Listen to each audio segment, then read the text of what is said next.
איתכם על הפרק, ניתנאל הרוש. וניצן גולדברג. ואתם מאזינים לעוד פרק בפודקאסט של טסט אייל מבית ITCB, העמותה לקידום מקצוע הבדיקות והסמכות בישראל. ובפרק היום אנחנו ממשיכים את הראיון עם ג'יימס באך. And then you'll hear the second one. So let's talk rapid testing. When does it begin and how? That's our main topic today. Rapid testing, you could say it began at different times. So I'll pick a couple of formative events. Let's start first. Sorry, let's start with what is rapid testing for the listeners. Rapid software testing is the testing methodology that I developed throughout the 1990s, and then all since then I've been developing it and refining it and improving it, but it began in 1987 was when I started creating it without knowing that I was creating it. And then I named it Rapid Software Testing in 2001 and wrapped up all the things that I'd been teaching into one methodology. And the key thing, people ask, and it's a reasonable question, why do I call it rapid? There's one big reason why I call it rapid testing. I was trying to give it a descriptive name instead of calling it James Bach's testing methodology. I wanted to give it a descriptive kind of name. And so I described it in the sense of its relationship to best practices. If you are doing something because you're told to do it, here's a practice, it's a best practice, do this practice. And instead of doing that, you think about the problem you're trying to solve and try to solve that problem, you often find that you don't need to do all this stuff that's in the best practice. And that means you can solve the problem more quickly. So by not writing down documentation that I didn't need to write down, that it wasn't going to help me do anything. So I don't, in rapid testing, we discourage writing test cases, for instance. And in fact, I go through some projects don't even think about test cases. We operate on the level of test activities rather than test cases. Okay. A test activity is a thing that you do to effect testing. And within that activity, there may or may not be a concept of test cases that emerges. Depends on the test activity. Sometimes I test in a way where anyone could look at it and say, those look like test cases to me. And I go, okay, that's just what happened to come out. But whatever I do to solve the problem that I see that is in that context.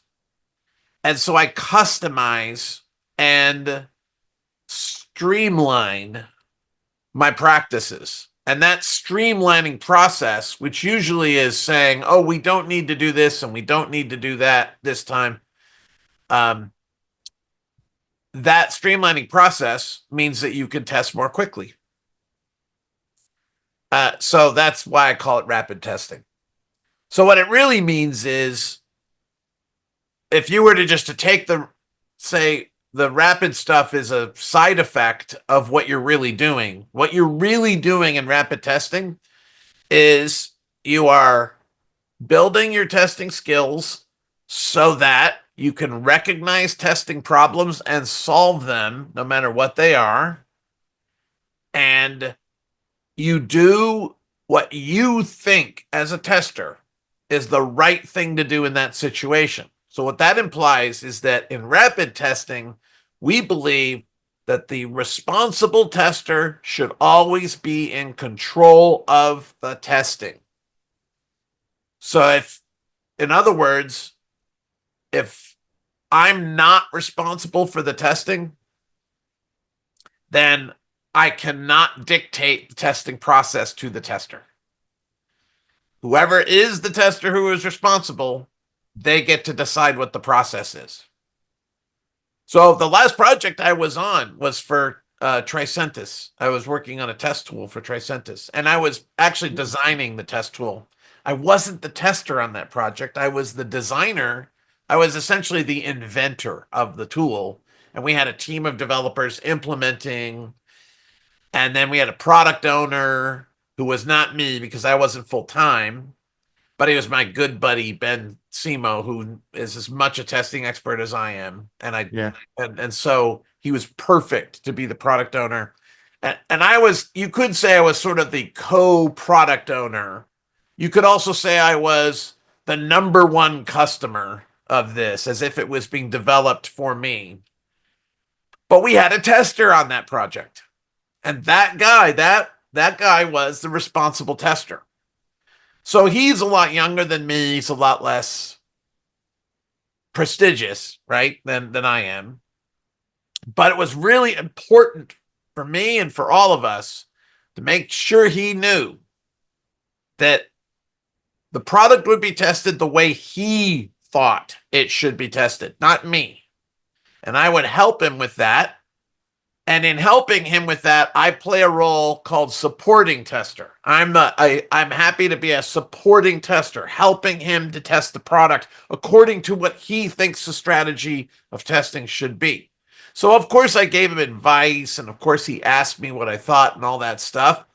But we made sure that we didn't undermine his authority so that he could take full responsibility for the testing.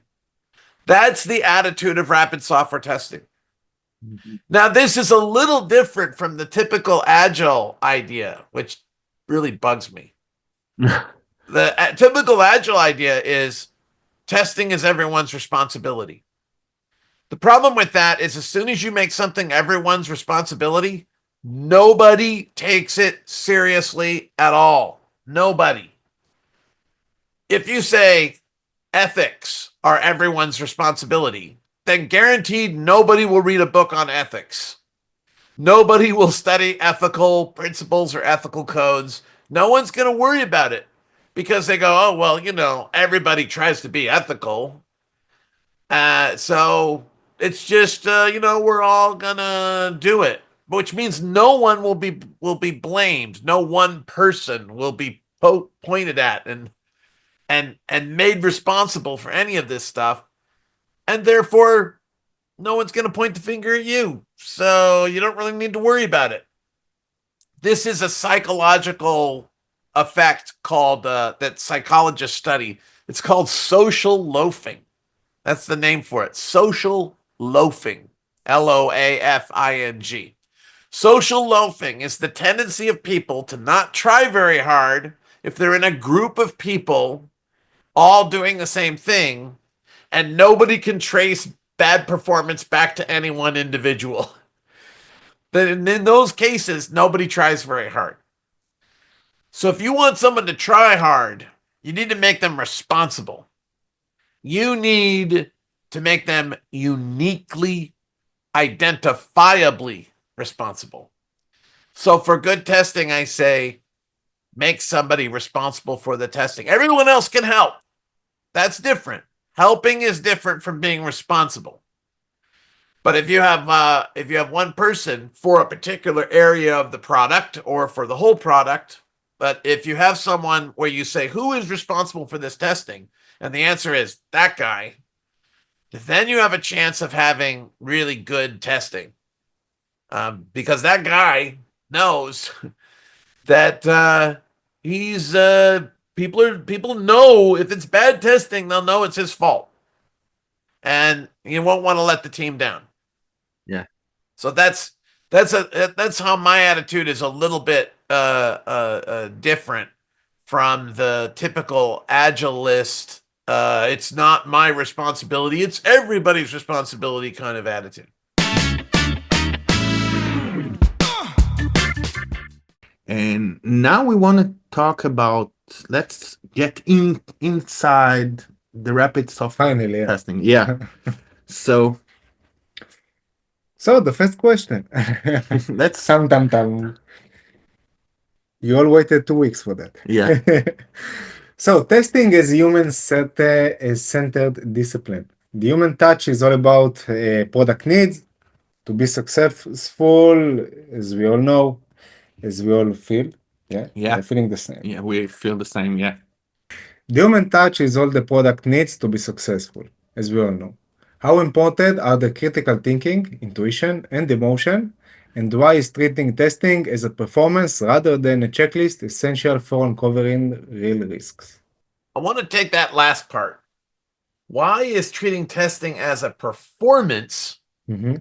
rather than as a checklist essential for uncovering real risks? That is really interesting. I want to talk about that first. You might, by analogy, say the same thing about software itself. You might say, why bother testing software when you can just look at the source code and read it and see that it's correct? If it's correct, then surely when it's executed by a computer, it's going to be the right product. But we know it won't be the right product, even if the source code is correct. The source code might be wrong and you might misunderstand it and think it's right when it's not right. But also, the source code might be perfect, but there are other things happening. Library functions, hardware functions, interactions between systems. Individually, these systems may all be doing the right thing, but when they come together, maybe there's a timing relationship or a limitation of memory, and suddenly the whole thing falls apart. This is why we test. We don't merely rely on examining documentation and source code and base our understanding of risk on those things. We want to test to find out the ground truth. Now, why do I consider testing as a performance instead of a checklist? For the same reason. Because if you write down a test procedure Mhm.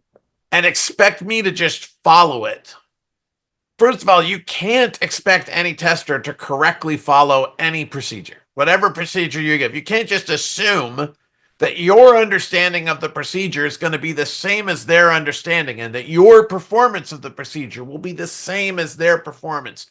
It's like a machine. Mhm.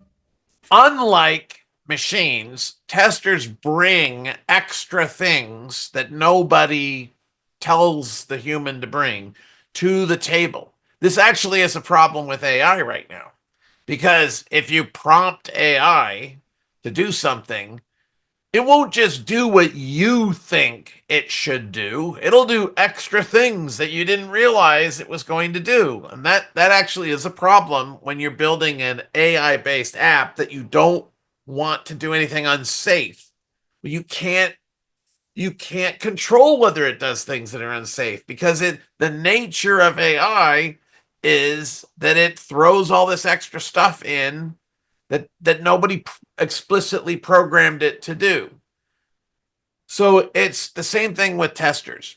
I say that a test is not a document. A test is not data. A test is a performance by a tester. So if someone says, I ran a test, I think of that as I performed a test. If they say, here's a test, and they hand me a piece of paper, I go, you mean that's a test procedure? That's a test script. That's test ideas. But when I perform this test, it's going to be different than when you performed it. You must understand that, because I bring my own biases, my own skills. So if you go, well, yeah, we know that, James. You know what I'm talking about when I say this is a test, right? I mean, I don't mean that this is literally the only thing in the test. Why do you insist on saying that this is not a test? The reason why I insist on saying this is not a test is because people keep forgetting, they keep neglecting where the value of testing comes from. The value of testing comes from not mainly things that are written down or things that are put in data files. It mainly comes from the human tester who is interpreting and maintaining and deciding what needs to happen. And so by focusing on testing as a performance, it means that when I teach testing and when I evaluate testing, I'm evaluating people's motivation, their skills, their responsibility, how they use tools, how they adjust to situations as situations change. It's the same thing that you do with an airline pilot. An airline pilot is not merely following the procedures for flying airliners. An airline pilot is reacting to emerging situations. And if that airline pilot can't do that under pressure, then they are a danger to themselves and to the people that They're responsible. they're carrying. Yeah. And so sometimes an airline pilot will violate a procedure that's written down because in that situation, that was the safer thing to do than to follow the procedure. My brother, who's an airline pilot, was in exactly that situation. And in one particular case for American Airlines, he was a first officer at the time. So he and the pilot decided together that they were not going to follow what a certain emergency procedure because in their judgment, that was more dangerous than to do an alternative thing, which they did. They had to go to a tribunal, including the chief pilot of the airline and other people who judged what they did later on because they didn't follow the emergency procedure. So they had to go in front of the tribunal and explain themselves. And they did. And the tribunal agreed that they did the right thing in that situation, that it would have been more dangerous to do what was in the book than the thing that they ended up doing. And I could tell you the whole story. It's a fascinating story. But basically, there was an indication of an engine fire, and they were supposed to shut down the engine. But they believed if they shut down the engine, they would be forced to land at very high altitude. And they were so heavy that they would not be able to land safely, that they basically smashed too hard into the ground if they tried to land at that weight. And so they had reason to believe it wasn't a real engine fire because there were no what are called secondary indicators. There was no vibration. There was no heat. There was no, they look out the window, they didn't see a fire. And they had reason to believe there was a malfunction in the system that was detecting a fire because that same system had malfunctioned earlier in the previous flight. It had malfunctioned in the same way. So they thought, oh, it's probably not a real thing. So let's postpone turning the engine off and see what happens.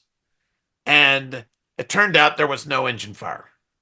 So that they were able to, they did make an emergency landing, but they made it with their engines so that they could land safely at 7,000 feet altitude where they were. So because they didn't follow the instructions, they had to go explain themselves. They explained themselves and the tribunal agreed with their actions. So flying is a performance. It is not just something where people sitting on the ground can write instructions and say, follow these instructions. That's not to say that instructions aren't important. They're very important. But they could be very important in testing or in airline travel. They're important. They must be taken seriously.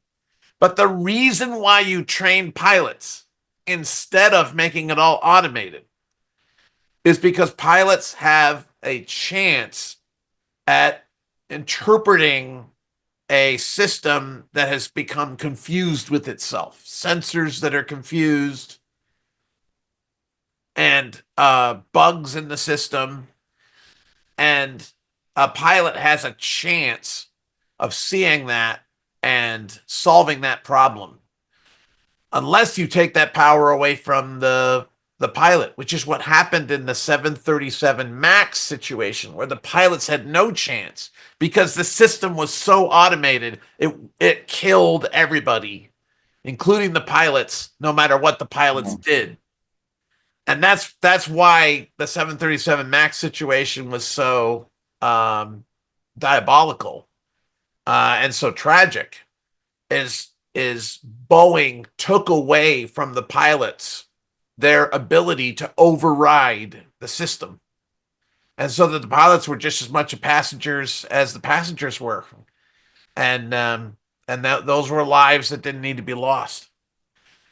So it's my background. I in the introduction, I failed to say that I come from a family of airplane pilots. My father was an Air Force pilot. My mother had a biplane when I was a child, and we flew around in her biplane, her red, white, and blue biplane that she had from the 40s. She had this old biplane. I'm a pilot. My brother's an airline pilot. My younger brother was a professional fake pilot for a while. That is to say, he was a tester on Microsoft Flight Simulator, so he was a professional fake pilot.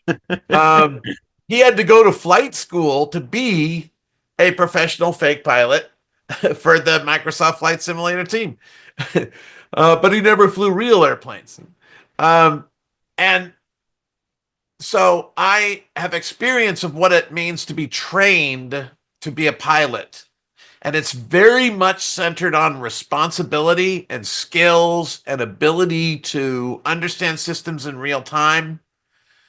And I've taken that mentality from how Air Force pilots think about flying Air Force jets. I've taken that mentality into software testing, and I'm basically applying that culture from my family to software testing. Unbelievable. So basically you're saying, let's wrap it up. There's a difference between designing tests and execute those tests, right? Yes, and I would also say that some of the design of tests happens while executing.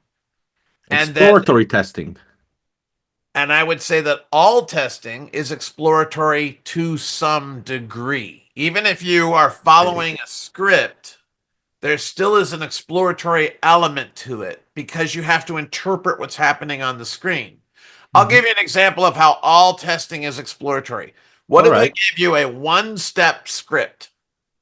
No, let's say it's a two-step script. Step one is go to www.satisfice.com with your browser. And step two is verify that a picture of me is on that page. Now, what if you're on step one and the browser is just Reloading. going around in circles and it's Infinity. nothing's being shown, and it's thinking and it's thinking and it's thinking. What if it just does that for 5 minutes? What if it does it for 5 hours? What if it did it for 5 days? I'll bet you pretty soon you would say, wait a minute, I think something's gone wrong with the website. But if you automate that, unless you explicitly give it a timeout, the software is happy to sit there forever. Nothing stops it from sitting there forever unless you cut the power. But for a human, the human is always interpreting. A human is always saying, I know I was told to do this, but this seems very strange. This seems like something has gone wrong. So I will override the script and I will do something else now. You never have to tell people, hey, look, if any of these steps take more than 30 minutes to do, it's okay to stop. And then people never like, oh, okay, I got to write that down. It's okay to stop if anything takes. You don't have to tell people that because they will already decide that for themselves. In that sense, all testing is exploratory, in the sense that ultimately all testing has some element of a human making choices in the moment. And if you say you can show me testing that has absolutely no choices in the moment, I would say that's not testing. It might be part of testing, but it's not testing. I would say that testing is always a performance by a responsible human tester, even if that human tester is running a tool and the tool is doing something. You still, if you're doing responsible testing, competent testing, it's still a situation where the tool can do things that the human goes, whoa, whoa, whoa, whoa. That tool did not do what it was supposed to do. I can obviously see that the tool didn't do what it was supposed to do. And I need to take some action, either to redo it or to do a different thing. But I need to take some action. I can't just press the button and walk away and say the testing happened. It was. I'm speechless. Sorry. So- So by saying testing is a performance, I'm trying to help testers master the testing process and encompass the entire testing process, not just part of the testing process where you write stuff down. Yeah. Yeah, but basically what we are hearing from you is that a tester needs some degree of experience to be able to judge correctly the situation is. Yeah, but listen, as a If I'm taking the- user, don't forget that as a user, Yeah, but if I he already has an experience. He used, let's say like that. You download, you install an app from the App Store. Okay, you never heard about this app. You download it. yeah, You but don't it's have- still an app. Yeah, but still, you don't have to be a tester, okay? As a user, as a regular user, you download an app, let's say Facebook or WhatsApp, okay? You don't have any instruction how to use it, but all the user knows how to use it by explore the app. So they don't have to be tester or developer to use the app. They have their own experience as the users. No, that's true, but I think there's a better thing to say, which is the word that you wanted to use was not experience. The word you actually wanted to use, of course, you're going to tell me if I'm right or wrong. I'm putting words in your mouth right now, but I suspect that the word you wanted to use wasn't that a tester needs experience. I think you meant to say a tester needs good judgment. Exactly. And that good judgment may come partly from experience, Yeah. from other things. But if you go all the way back to infancy, there are studies of infants 6 weeks old. I think he even did one with an infant just a few days old. And they did experiments putting various kinds of events in front of this infant's eyes, balls that are moving behind curtains and that kind of thing. And they were able to tell that even an infant child has a certain kind of judgment that is pre-programmed. It's part of it comes with the DNA. It comes with just being the structure of a human consciousness. They were able to find that infants will stare for a longer period of time at events that are physically impossible, that violate physics, than events that are not physically impossible. Also, dogs will do this. If you do a magic trick in front of a dog and you watch where the dog's eyes go, then the dog will be confused because the dog will expect that a ball that goes behind a curtain will come out the other side, and if it doesn't happen, then the dog shows surprise. The fact that the dog shows surprise means the dog has an inbuilt understanding of the way objects work. And this is actually very important because it's what allows children to learn so fast. Children learn very amazingly fast.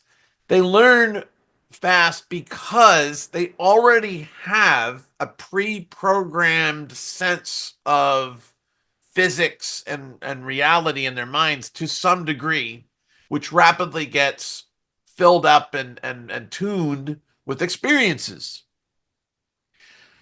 Every child is a tester. Every child gets through childhood through a process of testing. Yeah. Studies about play behavior show that play involves a huge amount of experimentation. There's a study that says that if you show a toddler a toy and you show the toddler how to play with the toy, they will play with the toy in fewer ways with less creativity than if you just leave the toy and walk away. And so this shows that that the child has the ability to experiment and try things which the child needs to do in order to make sense of its surroundings. But if you make sense of its surroundings for it, you stop that learning process. So there's this natural testing stuff that goes on among kids. And we inherit that as adults, except what adults do. The problem with adults, it's not that we forget how to test. It's that on top of our testing ability, layers and layers of socialization happen. We learn as teenagers how to get along with people, how not to upset them. And one thing we learn is testing people makes them angry. If we poke at people and we question things, we They make will them, yell at you. then we won't have friends. If you want to have friends, if you want to get along, then Need to be stop nice. saying things that are upsetting and Don't angry. Don't agree. Why start? So, in a sense, that the people who call themselves natural testers, such as me, I think I'm a natural tester, we're all natural testers when we're children. The people who call themselves natural testers are the people who resisted the socialization that said, stop complaining, stop questioning, get along. And that's me. I have a hard time getting along with people. I am not a naturally charming person. I had to learn that in classes that I had to take as an adult. What are ways that you can convince people that you're listening to them so that they feel listened to? I had to learn that as in a class instead of just picking it up naturally like some people do. And I think that's related to my nature as a tester. I'm more willing to upset people by telling the truth than most people are. That's really what it is. I'm more willing to risk being thought of as a jerk in the service of helping people than most people are.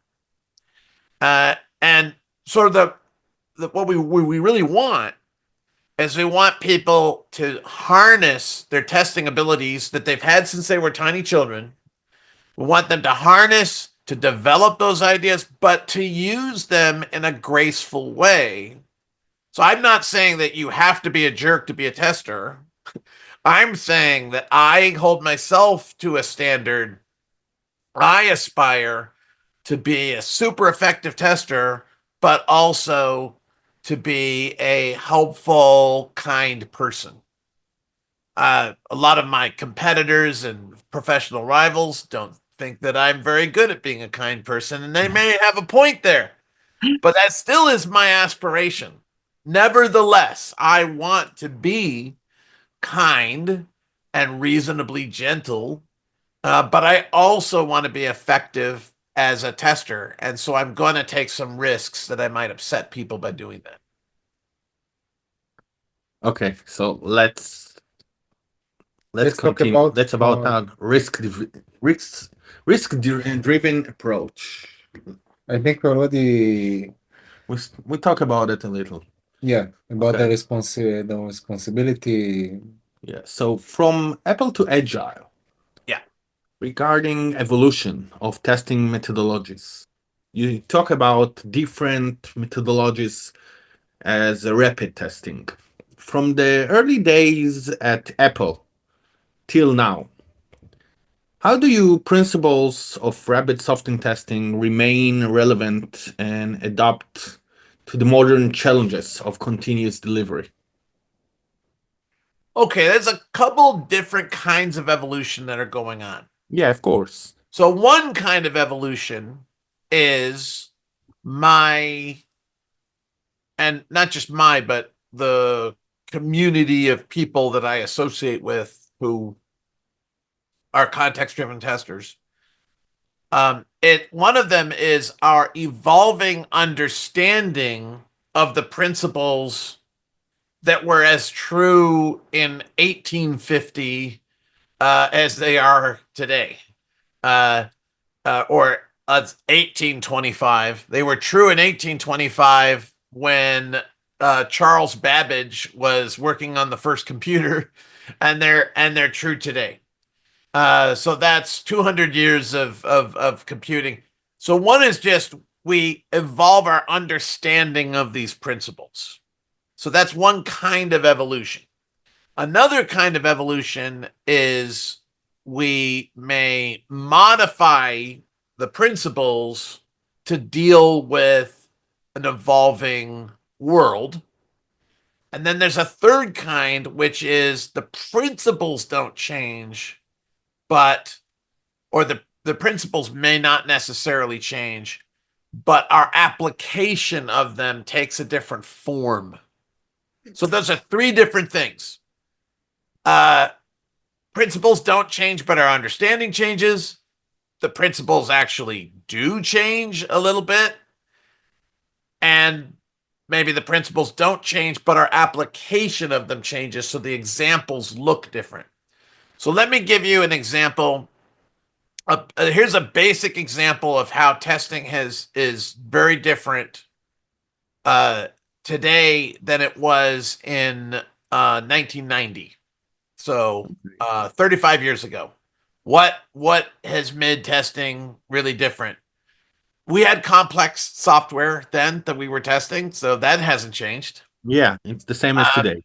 We had huge installed bases. In fact, there was a joke right around 1989 that the leader of the SQA group at Apple Computer said in a meeting. He said, why was God able to create the world in only 6 days? He didn't have an installed base. When you're doing a 1.0 product, that's one thing. But when you are trying to evolve something that already has millions of people using it, boy, that's a whole lot different. A lot more testing that you need to do to keep things compatible. So all of that, none of that's new. None of that's new. Here's the big thing that's different. In the old days, I didn't have to beg, borrow, and steal time for testing, because even though they rushed testing in the old days like they're trying to rush testing today, there was a built-in breathing space because software was delivered on physical media. What that meant is you would ship the product, but it wouldn't actually get to anybody for about 6 weeks. So you'd have 6 weeks to keep testing, and you'd have a chance to find a big bug before people actually saw the software that you had officially released. And then you'd be able to recall it. You'd say, whoa, bring it back. Bring it back. And you'd have to get the boxes physically back and take the discs out. And it would be expensive, but you had this breathing space. And what this caused us to do is to have projects that were longer projects instead of very short projects. We would want to have longer projects because it made more sense given how hard it was to deliver the software. It'd be like this. It'd be like imagine that you're married, or you have a significant other, you have your love of your life. Okay, and what you get is you get 15 minutes a day to talk to them. That's what you get. 15 minutes a day. I guess the appropriate analogy is, let's say you're in prison and your loved one visits you once a week and you have 20 minutes to talk to them. But that's a dark analogy. So let's just say maybe you're on a spacecraft. Maybe you're on the moon and your wife is back on Earth, and you've got this 15-minute window a day. What will you say? Would you just talk to them the same way that you would if you were in any given 15-minute period in your actual life? I mean, you wouldn't just like start the call with like, "What's up?" You know, What's you'd say, "This is what's happening with me. What's happening with you?" And you'd be organized about it. So in the old days, because it was so hard to deliver the product to our customers, we spent a lot of time making sure that we got it right. We worked really hard to get it right. Yeah, What's it seems true now today in today's world, It's all SaaS, and we talk about daily release, so you don't think about it anymore.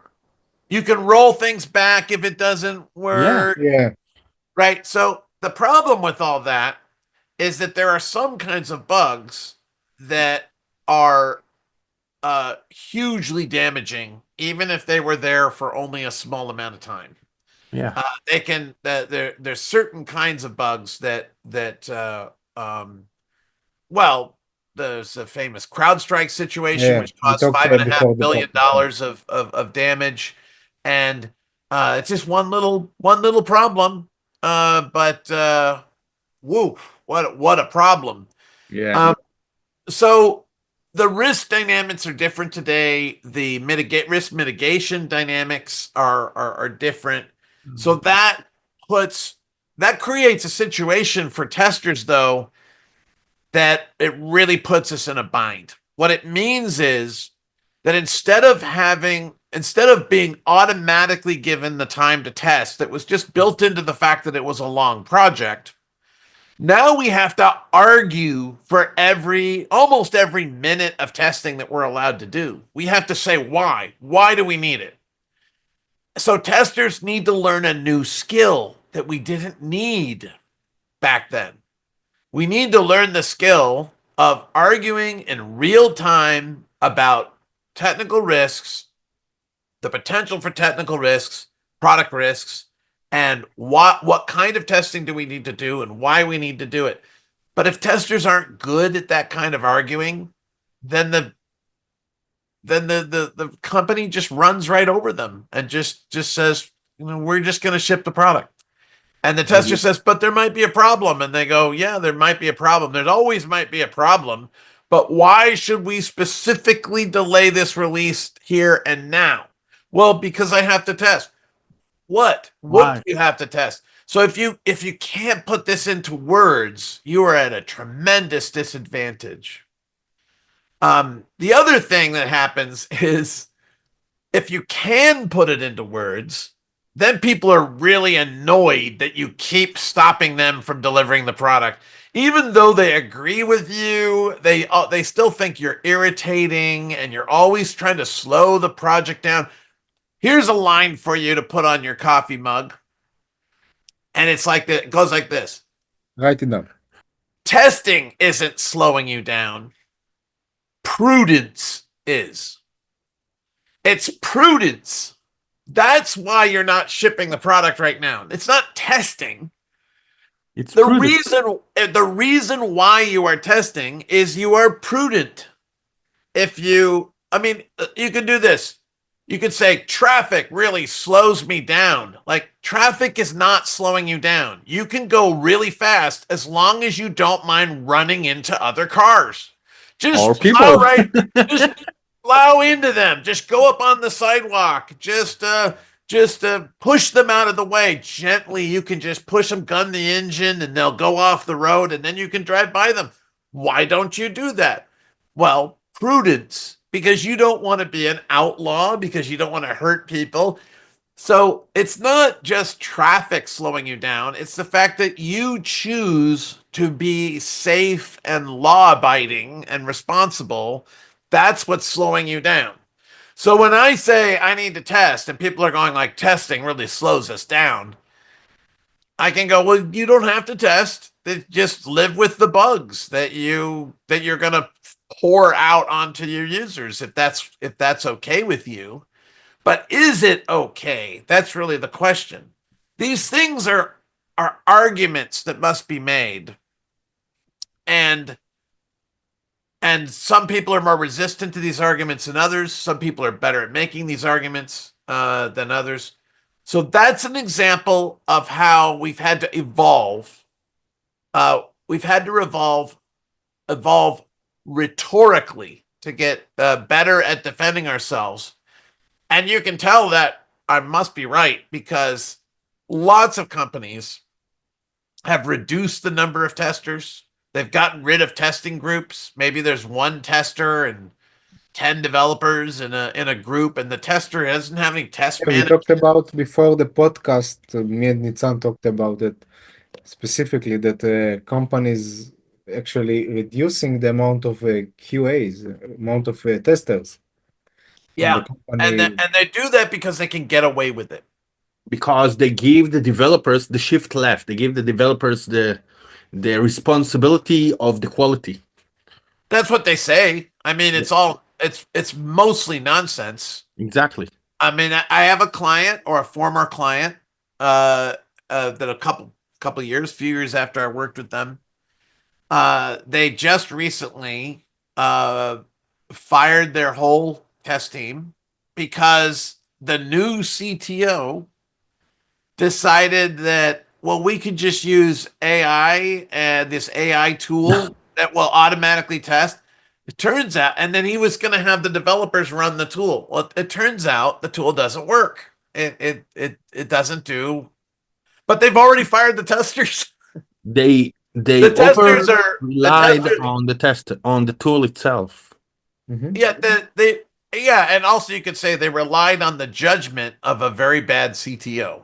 And Yes. I don't know where these CTOs come from that don't understand testing and don't understand technology, but unfortunately, there are a lot of confused CTOs out there that are driving this trend of saying, let's just tell the developers to do it, and then as soon as we tell the developers to do it, we'll just ignore testing after that and assume that the developers are doing it, and and then we'll replace everybody by AI anyway. So it's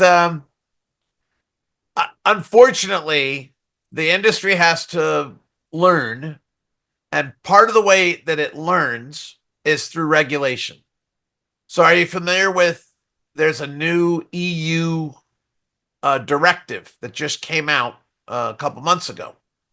It's an EU product liability directive, which says that software products, including AI products, that cause any kind of damage to health or property or data will cause the company that caused that to be liable for damages. And the user doesn't have to prove that the company did anything wrong. What the directive does is it makes it a lot more easy for a consumer to get damages if software misbehaves. It used to be difficult because you'd have to prove that they were negligent. Now you don't even have to prove they were negligent. You could just prove that that this product created damage because of a defect in it. They have to pay up. And I think that directive will make testing more interesting to companies because they will actually want software to be safe. And because they will have to pay if it's not safe. Mhm. Now, this isn't perfect. The directive only applies to consumers, not to businesses. And it only covers safety. So you can still sell a product that's a terrible product as long as it doesn't actually hurt anyone physically, destroy their property, like burning your house down, or destroying your data. So destroying data, that is an interesting issue. I think it will make testing more popular, and it will cause companies to want to have testers who know what they're doing instead of just saying, yeah, developers, do whatever you want to do. Okay. And sometimes the bubble of that all lives in, like developers can make the ownership of testing will eventually come to end. Yeah. So listen, Buccaneer, go ahead. Okay. You So- talk about it. As you told in the introduction, you grow with a tester mind. What is the Buccaneers column that you talked about in the first episode, and how does it relate to test? Mindset, skills. Yeah. What do we need for that? Well, a Buccaneer Scholar is a concept I came up with many years ago to describe the kind of intellectual that I am and that some of my friends are. And I wanted to give a name for that and to help younger people find their identity as thinkers in the world. And I found that, or I noticed that a lot of smart people feel inadequate. They feel uneducated because they haven't been to university, or they didn't go to the right kind of university, or they didn't get the right kind of degree. And Yeah, it's- but that's what me. the society wants you to think, because everybody do it. That's right. That's what society wants. And of course, what is society? Society is us. How do you change society? By trying to change society. So I took inspiration from a particular book by Buckminster Fuller called Operating Manual to Spaceship Earth. Yeah. In that book, Buckminster Fuller has this weird theory of history that is almost certainly wrong, but it's interesting nonetheless. His theory of history is that pirate kings really drove innovation and history. And he had this whole theory for why people outside of ordinary nation state governance, his whole theory for why these people drove innovation. And I think he had a very strange view of history, but it got me thinking. And I started researching it. And I learned all about buccaneers and what buccaneers were, the actual historical buccaneers, is they were people who said no to society as it was then, especially to naval society, which was highly regimented and hierarchical. And they said no to all that. And they set themselves up on these islands in the Caribbean as a sort of a utopian society, but it's a society that involved a lot of looting of ships from the countries that went by. So Spanish ships, English ships, they would attack these ships and take their stuff. But Buccaneer society was quite egalitarian. The Buccaneer ships and Buccaneer captains were not captains in the same sense of the captains of regular ships. Okay. For instance, they only had authority during battle. They were basically battle chiefs, but the ships would generally collectively decide where they were going to go hunt for treasure. And so they would sort of randomly move around based on what the crew wanted to do on a particular day. And then when they had to get into a fight, then the pirate ship captain would take over and tell them all what to do, because you have to have unified command. So I was fascinated to find out that the Buccaneers weren't just, it's not just another name for pirate.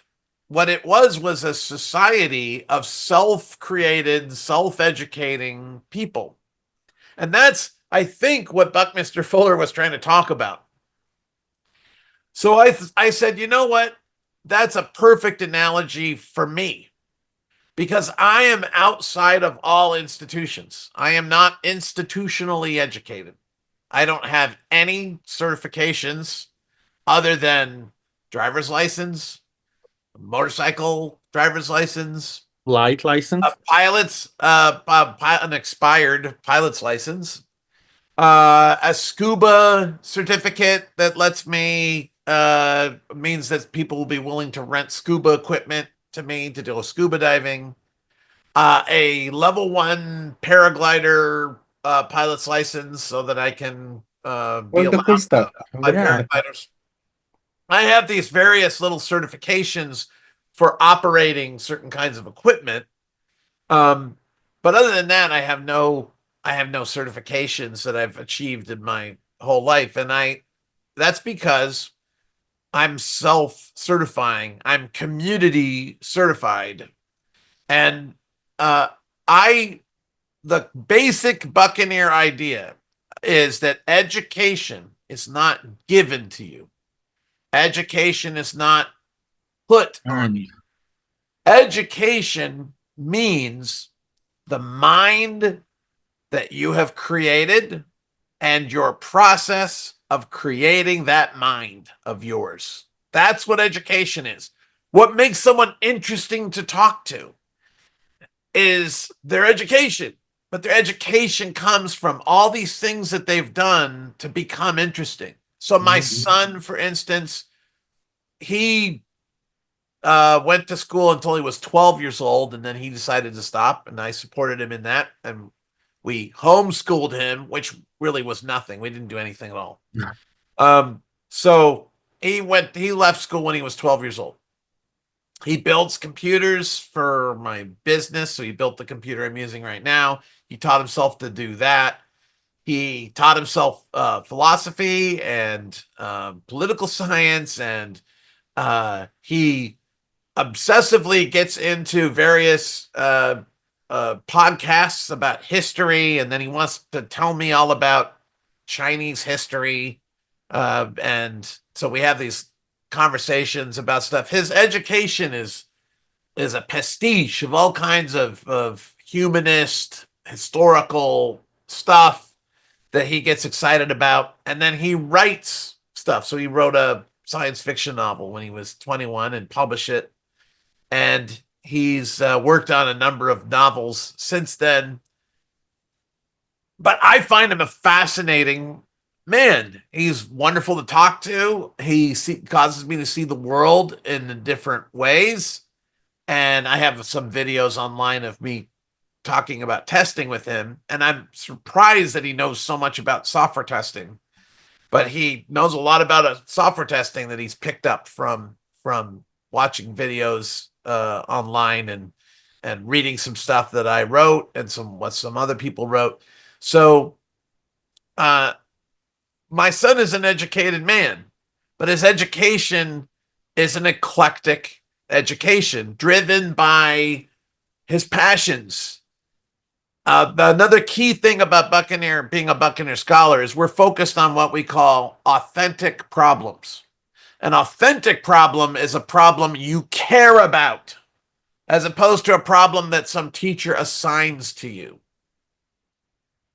So when I teach testers, I try to make my exercises as authentic as possible. That is to say, they need to see the relevance of the homework that I give them, or else they're not going to put their best efforts into that homework. So there's a whole system here of basically I analyzed the way that I learned things for the last 25 years when I wrote the book Secrets of a Buccaneer Scholar. And there are many different elements to it, but those are some of the elements. Yeah, but about the education from passion. Me as a ADHD, I diagnosed with ADHD like 15 years ago. Oh, Yeah, I You diagnosed. couldn't see?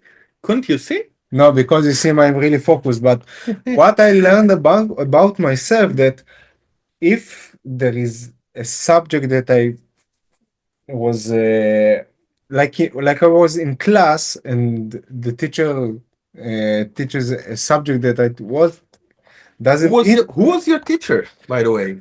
like 100 teachers, I think. But what I thought about myself, that if there is a subject that I'm learning that doesn't interest in me, I lose You lose focus. at all concentration. Like I doesn't even getting it up. Like if I will be 100 hours trying to learn it, but if I have a passion for something, like we are talking it, you are saying a lot of interesting Things. interesting Interesting things, yeah. interesting things, that I'm laser focused. So that's why you enjoyed being in my class, by the way. By the way, Nathaniel was a student of mine around 5 years ago. 5 or 6 5 or 6 years ago. I was his teacher. oh. Very boring one. Very- Are you still his teacher, or have you changed your I believe that a teacher will be teacher all the time. Yeah. But a teacher can learn a new thing from the student. As today.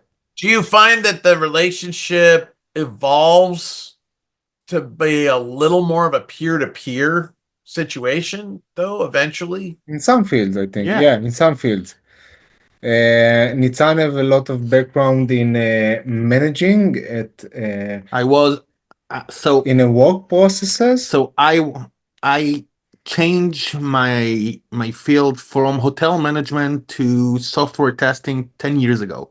I was hotel manager for 20 years. I studied to be a chef, hotel manager. I have my MA in geography and hotel management, and I decided to do the shift and to move to computers, to software testing after 20 years.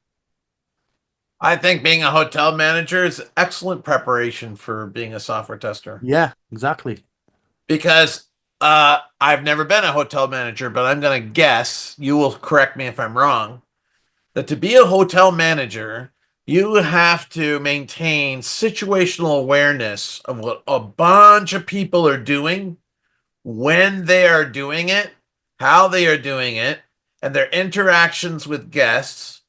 You need to work with the staff so that every interaction with a guest is a positive interaction, which means that these people working for you have to be cheerful, not just outwardly, but ideally in their hearts. They need to be cheerful about their work. They can't be muttering about how they hate working there.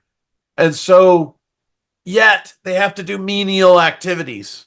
So how do you get someone to do what looks like a menial activity, and yet feel noble and heroic as they do it, because that's what we got to do in testing too. We do an activity that some people think is beneath them. Or boring. Some people think that tester, the only reason you're a tester is you're not good enough to be a developer.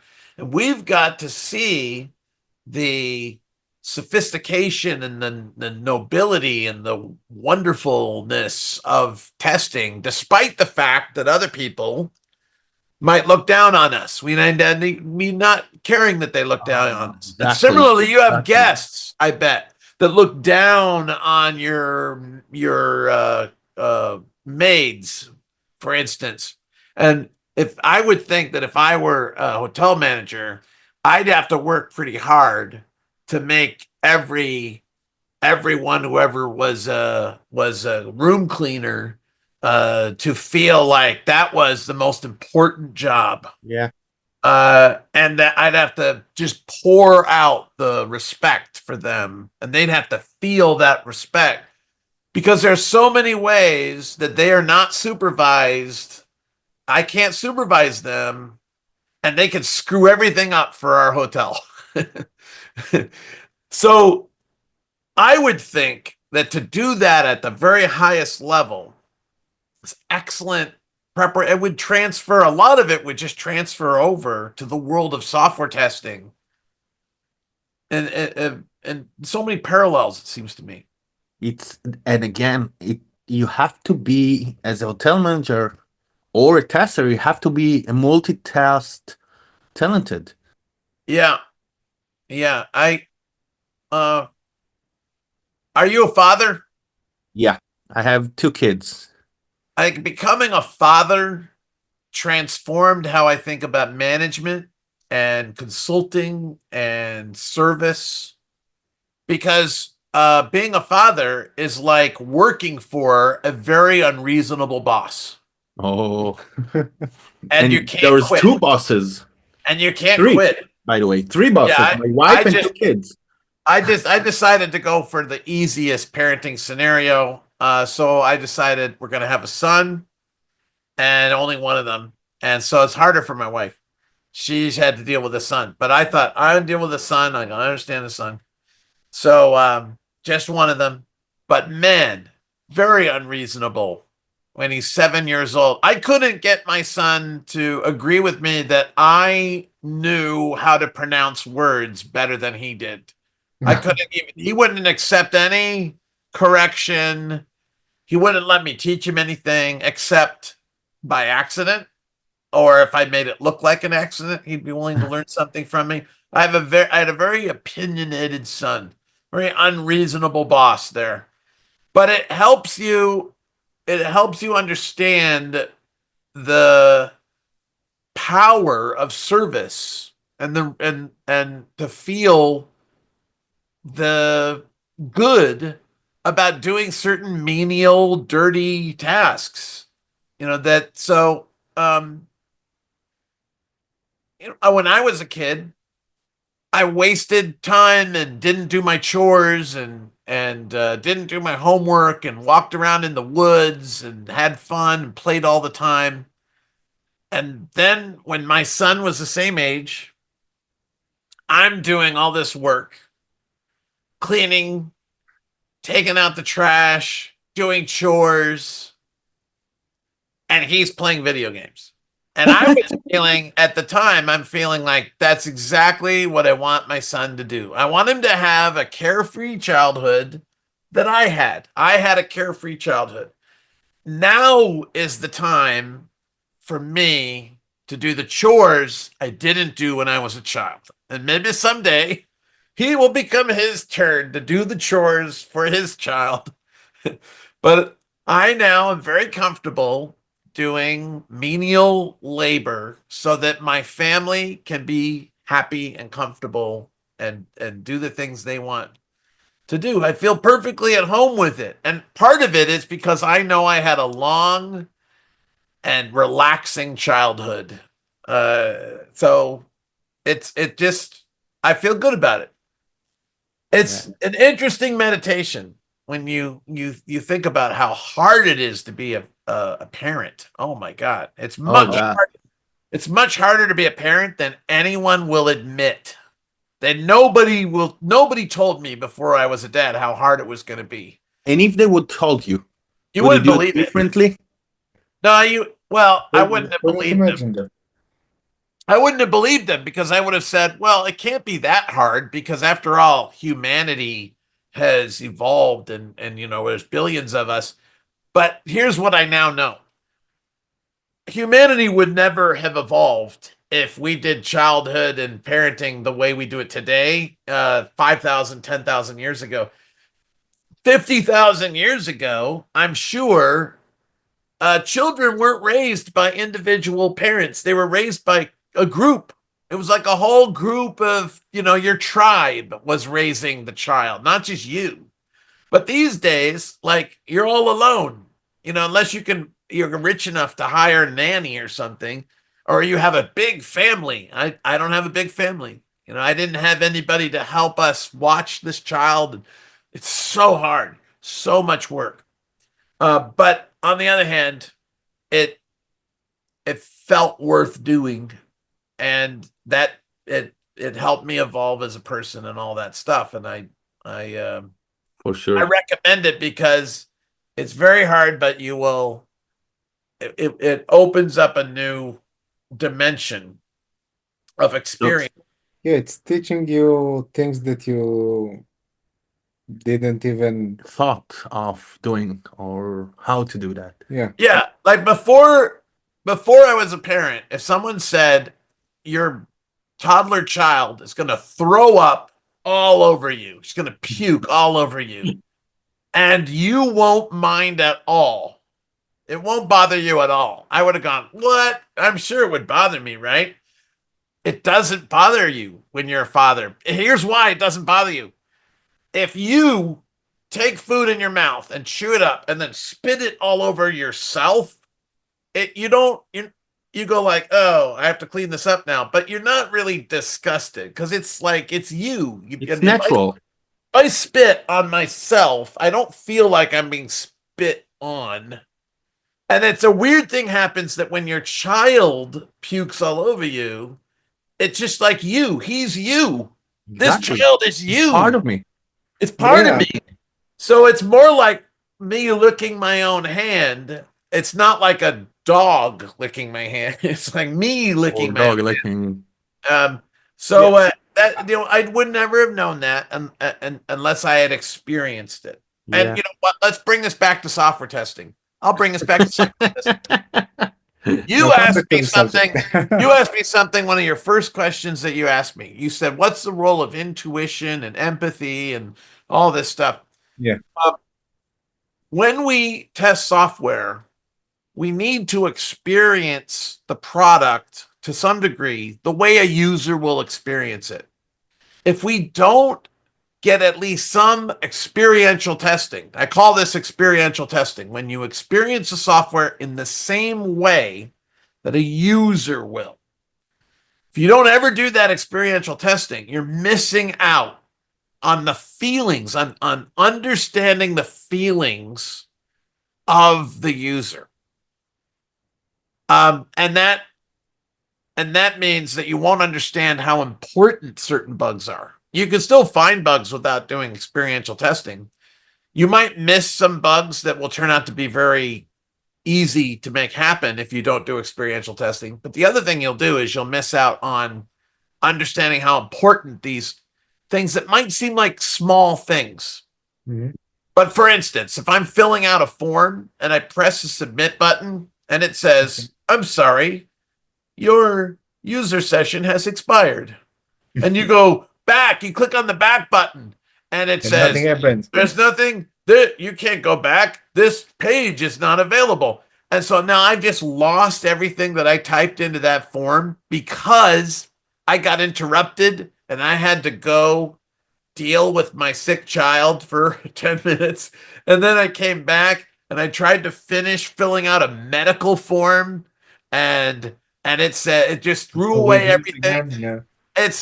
It's intolerable. It's so infuriating Yeah, but And this is a real world use. Like, yeah, so to be testers, we need to activate, to be the best testers we can be. We need to activate multiple levels of sensitivity to problems and to risk. And one of them is on the level of wordless feelings. Just, do you feel anxious when you use this product? Do you feel like you want to stop using it, that you'd rather do something else? That's how I feel when I use AI. I find it interesting that a lot of people just really want to ask AI questions and have AI solve problems for it. I'm just mostly annoyed when I use AI. Just trying to get what I want from the AI is interestingly difficult. I have to go over and again, do round after round, modifying the prompt. And it's interesting to me that some people do exactly the same thing and they're happy. And I do that and I'm not happy. And I think part of it might be that some people really want AI to relieve them of the responsibility of doing any thinking. They just want the AI to think for them and take all the responsibility. I think that's a very bad thing for humanity, but yeah, that's one reason why people like to use AI. in the current time, that's what the all reasoning capability of LLMs trying to do, like the OpenAI, DeepSeek, Gemini, all of them trying to reasoning the prompt that we are all doing as human to get a better results. I think AI in general is really good for tasks that are really predictable. Like it's all eventually statistics, right? But testing with, as we talked about, the human touch is not always predictable because it's not a defined checklist. It's feelings. Here's a quip for you. Yeah. Anyone using AI is adopting the role of a manager. They're a manager managing an employee. Mhm. And what you'll discover is most people are terrible managers. So that's the fundamental issue, is that you've got to be a good critical thinker if you're going to get excellent work from an AI. You have to be patient. You Yeah, have it's to not like it's a bad product. understand It's a really good one, but you need to use it correctly. and most people won't. And then they're going to be surprised on a regular basis by the mistakes that AI makes. Mhm. And they will, if they rely upon it, then they will behave in irresponsible ways. They will be doing things that are irresponsible. I urge people to use AI as if it were you were consulting a child, a super smart child. That's what you have to do. You have to think, if, like, imagine asking a 10-year-old, what should I do next in my business? Like, should I buy this product? Should I not? What test data should I use? 10-year-old child. I mean, if you have a genius 10-year-old child, you might get an interesting answer. That's fine. But anyone who knows about 10-year-old children knows that there's two reasons you do not hire a 10-year-old child, and they have nothing to do with child labor laws. The one reason is children are totally unreliable. No matter how smart they are, they're totally unreliable. My son's almost 32. He's still pretty unreliable. He's working on it. Figuring out. The second thing is children are annoying as hell. They're very annoying to work with. They haven't learned how to be nice. And I also find AI very annoying to work with. You know, the way that it agrees with you all the time when you secretly suspect it doesn't agree with you at all. Yeah. And it should be asking you questions, and it doesn't ask you any questions. It just makes assumptions, and it just and then it seems like it doesn't even care that it's making all these assumptions. you can say, don't make assumptions, and it'll go, okay, I won't make assumptions. And then it just goes ahead and makes more assumptions again. I asked it, what would a good tester do to do test planning? And it would say, oh, you got to ask all these questions. And then I say, all right, I want you to plan the testing for this product. And then it doesn't ask me any of those questions. And it just goes ahead and says, oh, this is what you should do. And I go, what about all those questions? And it goes, I'm sorry. Okay, I'll ask you a question. And it asks me a question. And then I answer it. And then it says, here's the test plan. And I go, wait, you still have to ask me more questions. Ask me the other questions. And it's, oh, I'm sorry, sir. And it'll ask me the second question. And then I answer. And then I don't answer the question. I actually don't answer the question. I give it a non-answer to the question. And it says, okay, here's the test plan. I didn't even answer the question you said you needed. And now you're giving me a test plan. Come on. You're acting like a child. Unreliable. That's how it works these days. And there are hundreds of people online saying, it's amazing how ChatGPT and DeepSeek can do test planning, why we don't need testers anymore. These people just must have incredibly low standards of what they consider to be good testing if they're satisfied with that. Yeah, you really need to go to the X platform and view the hype. Yeah, there is a lot of hype about AI in the 2 or 3 years. Well, okay. Yeah, there's a lot of hype. And there's what you have to realize is one part of the hype is people just trying to make money. Yeah, of course. You know make that It AI, is related to money. you know that In terms of- AI, you heard about AI 3 years ago, but AI, It's not a real AI. it's Just not, to know. yeah, but It's not a real one. it's not a real one, but AI started around 15 years ago, if I don't mistake, but it was used by global companies like Microsoft. Yeah, like what happened before the ChatGPT tool. Exactly. So the ChatGPT tool started only 3 years ago as a commercial tool. Yeah. But it used to use, people used it Yeah, companies in the a global companies, in enterprise companies. So it's not a really a new thing in the industry. It's a new thing to the user with To the- a chat interface Exactly. to Exactly. AI, interact I think with. it's better to probably more accurate to say AI started about 75 years ago. Machine learning started to become a big thing in the 90s, I think. And then it's just the computing power has gotten to the point where it's been more and more interesting, the different things that it could do. But what happened 3 years ago is large language models. Large language models changed how the normal person interacts with and thinks about AI, because it's no longer something where you have to train a model. I mean, GPT stands for a pre-trained model. So they're already trained, and you can ask them questions, and it's interesting, and that's definitely an advance. However, they are hugely short of how good they need to be consistently responsible tools for people to use.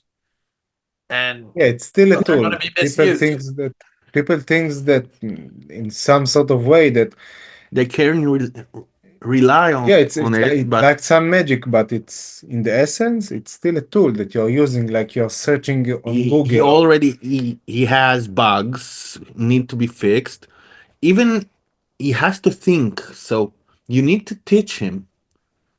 Yeah. Again, it's all about the context. Yeah, Can't teach an LLM though. exactly. Can't really teach an LLM. If you have a conversation with an LLM tomorrow, you can have the same conversation. It won't have remembered The what conversation. you taught it from the previous conversation.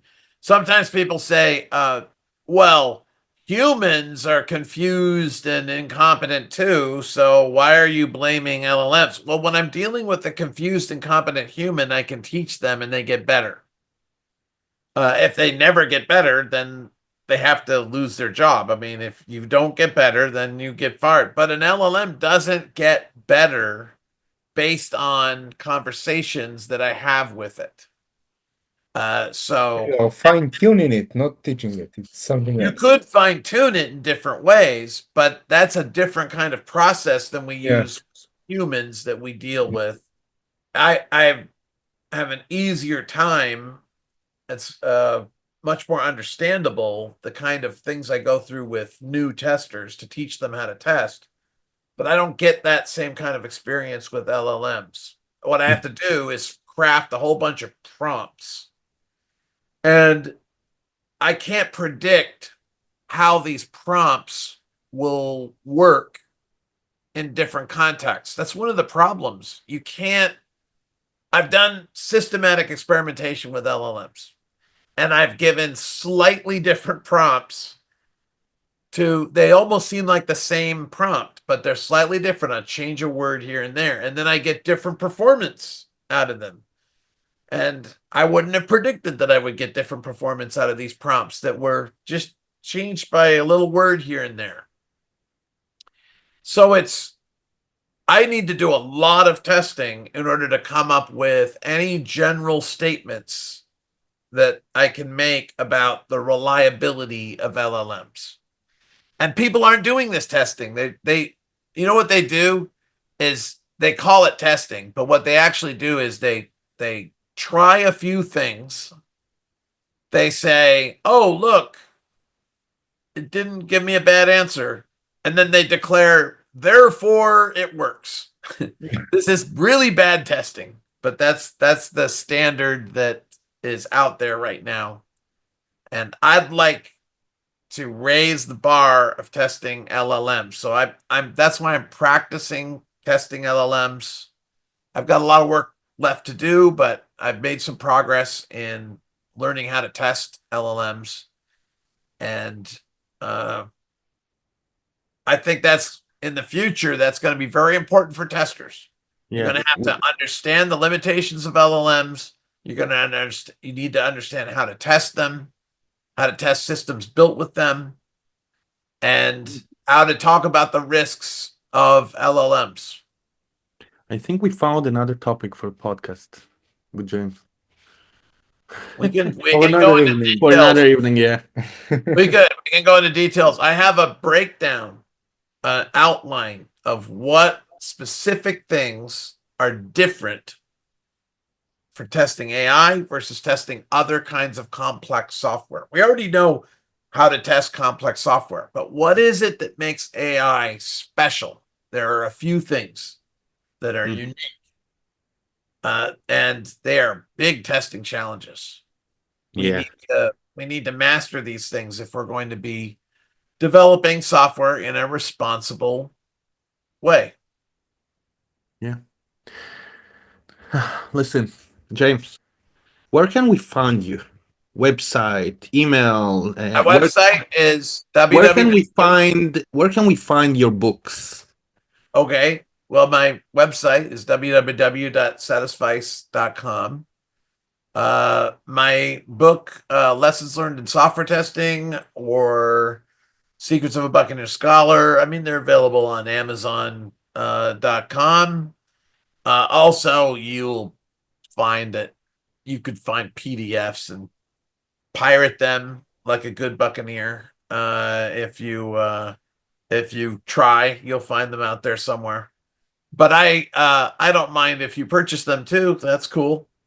I'm working on a new book that is called Taking Testing Seriously. It'll come out from Wiley. I have 3 more chapters to write on it. I'm behind my deadline but I consider quality to be more important than deadlines. So Yeah. I've got to finish these last 3 chapters to a good standard, and then this taking testing seriously is all about the rapid software testing approach. I think it's available for pre-order on Amazon, so you might as well buy it now if you want. Well, But it is a book I am almost finished with, but not quite finished with. so all the information we'll add to our summary of the podcast, Yeah. of course. And I teach classes. But my primary income comes from online classes and occasional consulting contracts. Actually, I'm just about to start a consulting contract, so I'm doing fewer public classes for the next few months than I usually do. But you can find out all the information about my public classes on satisfice.com or rapid-software-testing.com, which also has information about Michael Bolton, my close friend and colleague who co-creates RST with me. He's been helping me since 2006, and we're 2 peas in a pod now. So he does all the training in face-to-face, and I do all the training that's online. Tell him to answer my LinkedIn messages. I will tell him to answer your LinkedIn messages. I don't know why he wouldn't be answering your LinkedIn messages, but right now he's in Abu Dhabi. So if you were recently I'm gonna be there shortly. Oh really? Oh well, he's Tell him to wait. So Tell him to wait for me a couple of months. yeah. He's just wrapping up a visit there where he just did some training, and I think his next stop is he's going back to Canada. Michael, We want him in our podcast as well, of course. I think I think somebody should do a podcast that examines the role and power of collaborations, collegial collaborations. Because Michael and I have formed a duo in 2006 that we're closer than ever. I work with him almost every day when he's home. And then I have other little groups of people that I work with and meet with on a regular basis. And these groups are so important to my work. They give me material. I love when people come to me and want a little coaching or something, because I always build new training material based on just trying to help somebody with a problem that they have. Yeah. So I think there are some people who don't realize how important it is to have colleagues, and they try to do everything themselves. yeah, And they may wonder, like, why am I not getting anywhere? And I would say supercharge your work by making some friends who will argue with you and help review your work so that you don't put stuff out in public that will make you embarrassed later on. We all need to have our work scrutinized by other people. Yeah. Guys, All right. listen, we need to wrap it up. Let's wrap it up. Yeah. So, James, thank you very, very much for, how can I say? First of all, join us. You gave us a window to your world. It was a lot of fun.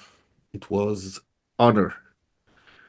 Great honor to host you on our small podcast. it really was fascinating, man. Listen, I think the second part, an hour and a half, is the longest podcast we've ever recorded, and I think I enjoyed. I believe that our listener will enjoy that as much as I did. And I hope we can meet you again. Hopefully in the Anytime. future. I enjoyed this. I enjoyed this a lot. So I I love your hope- questions. I hope We're that glad, we'll- yeah. yeah, of course. I hope we'll see you in person. I know we talked about that when at the beginning, but I hope in the future we can meet you in person. Oh, who knows? Who knows? All depends on. That will be a combo breaker. We'll see. But of any place in the world that I might want to go, if I would say top 3 countries I would like to visit, is one of them is Israel. Of all the 197 countries in the world, I would like to go to Israel. Hamas is on us. Yeah. If I you- want to taste the food. I want to be around the people of Hot people. I admire you as a society and the history and all that stuff. So if I were to go anywhere, I would definitely like to go to Israel. Thank you That's- very much. It That's a was fact. very warm words. Yeah. And guys, if you enjoyed this episode, please, we'll appreciate if you could give us a 5 stars and follow us on your listening platforms, Spotify, Apple Music, YouTube, and all the others. Yeah. And thank you for tuning in to another episode of the Test IL podcast by TCB. Have a great week and good night. Good night.